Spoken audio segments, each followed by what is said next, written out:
Assalamualaikum warahmatullahi wabarakatuh. Hello everybody, welcome back to my video, and today we would like to talk about an interesting lesson. Do you know what it is?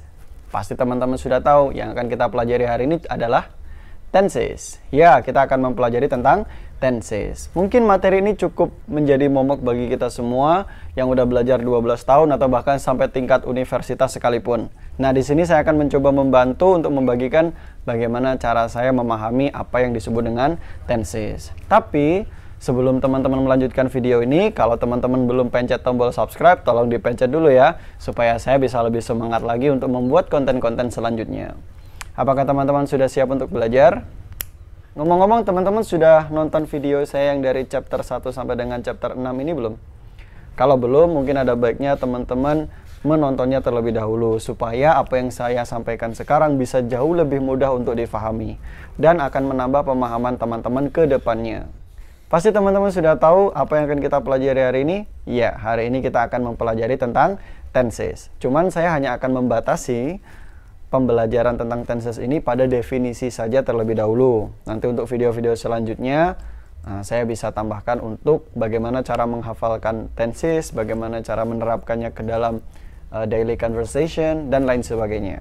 Nah, ada alasan kenapa saya hanya berbicara tentang definisi saja. Karena berbicara tentang definisi saja itu sangat penting.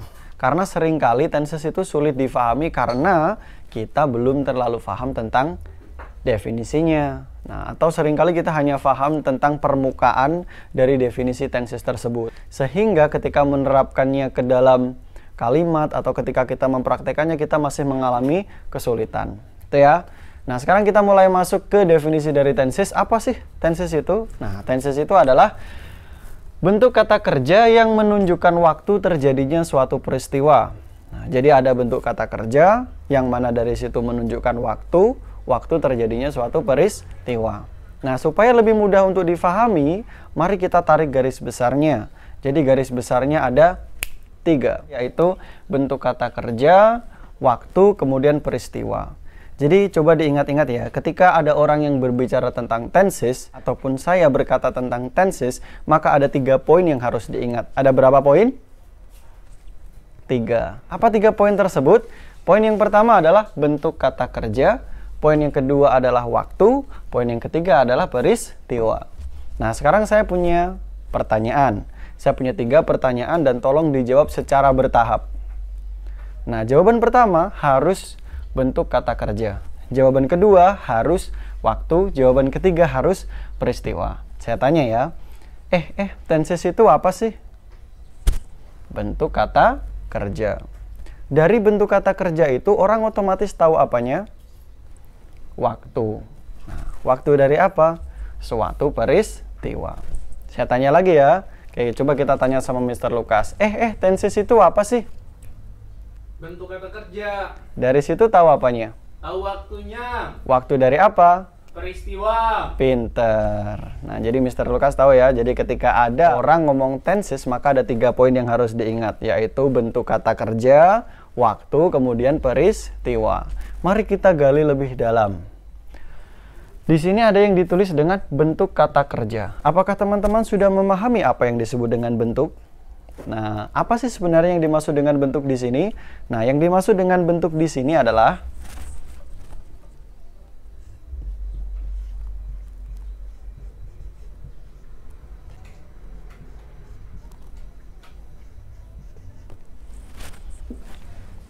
yang dimaksud dengan bentuk di sini adalah ejaan atau tulisan. Ejaan atau tulisan dari kata kerja.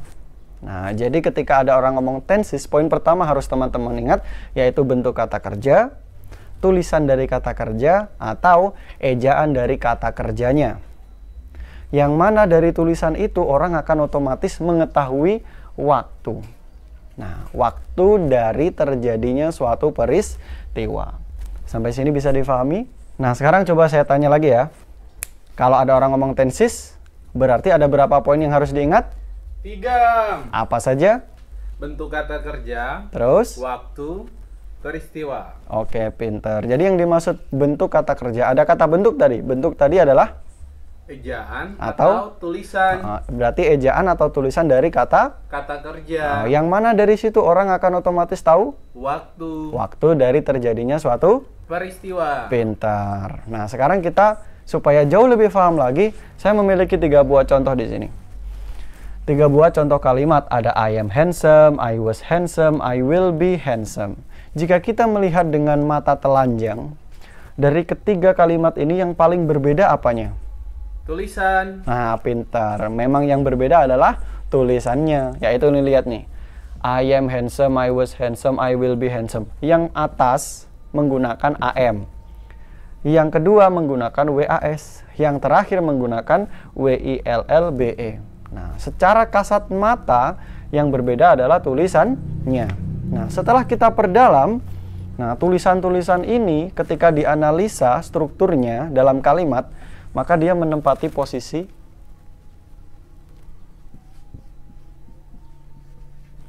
verb, atau dalam bahasa Indonesia kita mengenalnya sebagai kata kerja.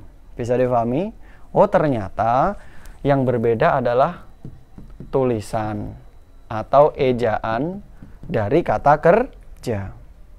Nah, dari bentuk tulisan atau ejaan dari kata kerja ini, orang yang sudah pernah belajar tenses akan otomatis tahu kapan terjadinya peristiwa ini. Nah, jadi gini, ketika saya ngomong I am handsome, saya nggak perlu untuk ngomong ke orang-orang. Karena orang yang sudah pernah belajar tenses tahu kapan saya gantengnya. Jadi handsome itu ganteng ya.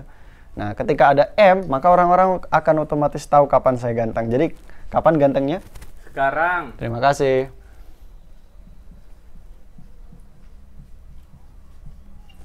Nah, terus ketika saya ngomong I was handsome, orang yang sudah pernah belajar tenses pasti tahu hanya dengan melihat tulisan ini, WAS.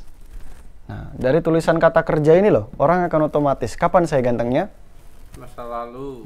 Masa lampau.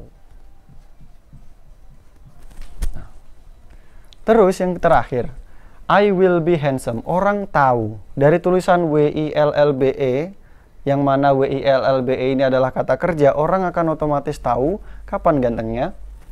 Masa yang akan datang. Masa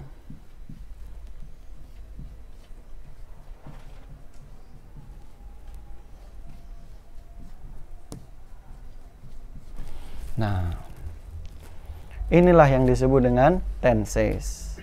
Apa tadi tenses? Tenses adalah bentuk kata kerja, tulisan kata kerja, atau ejaan dari kata kerja. Nih, dari bentuk tulisan atau ejaan dari kata kerja di sini, orang yang sudah pernah belajar tenses otomatis tahu waktu.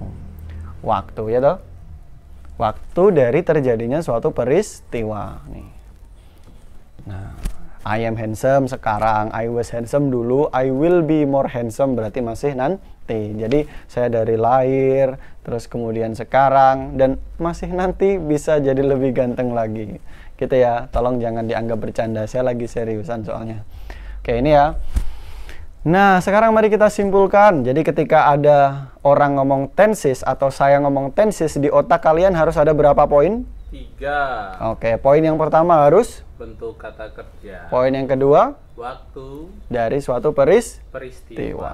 Oke, itu ya. Yang dimaksud bentuk tadi adalah Ejaan atau tulisan. dari suatu kata. Kata kerja. Nah, yang mana dari bentuk tulisan atau bentuk ejaan itu orang otomatis tahu waktu terjadinya suatu peristiwa. pintar. Jadi itulah yang disebut dengan tenses. Sampai sini bisa difahami teman-teman? Nah, jika memang video ini bermanfaat, jangan lupa untuk di-share kepada teman-temannya. Atau kalau perlu, teman-teman sampaikan ulang apa yang saya sampaikan. Sehingga teman-teman bisa jauh lebih memahaminya. Mungkin itu saja yang bisa saya sampaikan. Semoga bermanfaat. Dan jangan lupa untuk selalu mendukung channel ini dengan cara subscribe, like, dan juga share. Dan kalau bisa juga komen kalau misalkan teman-teman masih ada yang belum difahami. Wassalamualaikum warahmatullahi wabarakatuh. Nah, ngomong-ngomong, apakah teman-teman sudah pernah? Ya, oke.